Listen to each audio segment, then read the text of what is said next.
Hello YouTube, welcome back. Today I'm in my backyard today because I'm going to be doing a review on the water can.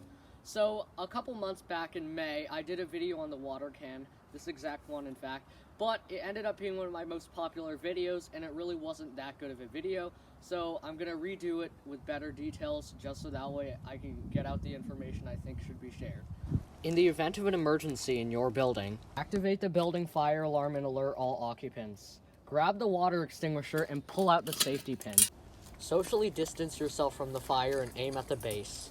Squeeze the handles together and sweep from side to side. Remember that as you discharge the water, you can place your finger along the nozzle tip to evenly disperse the water into a finer mist. Water cans may not be used on Class B or C fires. They are only rated for ordinary combustibles like trash, wood, and paper. To recharge the fire extinguisher, start by releasing the nut at the top with a pair of channel locks. Once this is done, remove the entire valve assembly from the cylinder. Before attempting to repressurize or refill anything, take a light and make sure there are no contaminants inside of the cylinder and there's no corrosion or rust. Once that's completed, you may start filling the cylinder.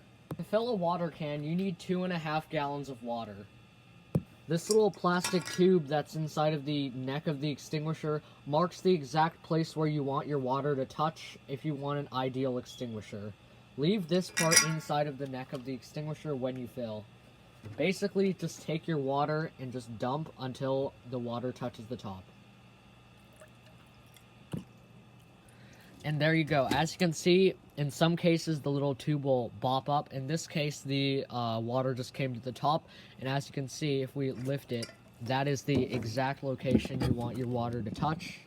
Right down there. Now, the last time I made a video, I got a couple comments explaining that the water should not bop all the way to the top. If I stick my LED in, the water is at the bottom of the little tube. Since the little tube is touching the top of the water down there, it basically acts as a little cup, so if I were to add water to the little tube, it would go all the way to the top really fast like that. But if you lift it, it instantly just goes back down, so that's how that works. So insert the valve stem into the neck while squeezing the lever down so the water doesn't overfill out, and then you can hand tighten the nut until it's secure. There you go.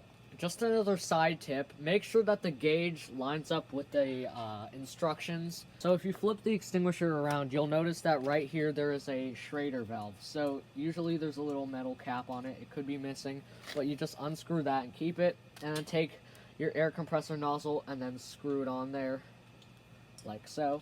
And then in this case, what you do is you just turn on the air and then make sure the water gets to 100 psi.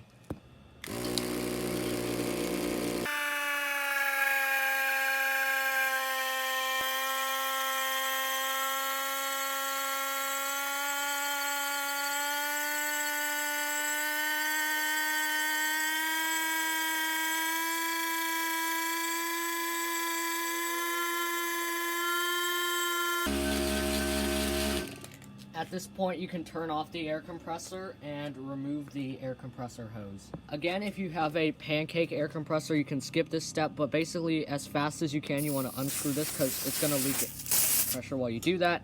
And there you go. Now the tube is removed. Back inside, give the extinguisher a good wipe down and add on a tamper seal if you haven't done this already.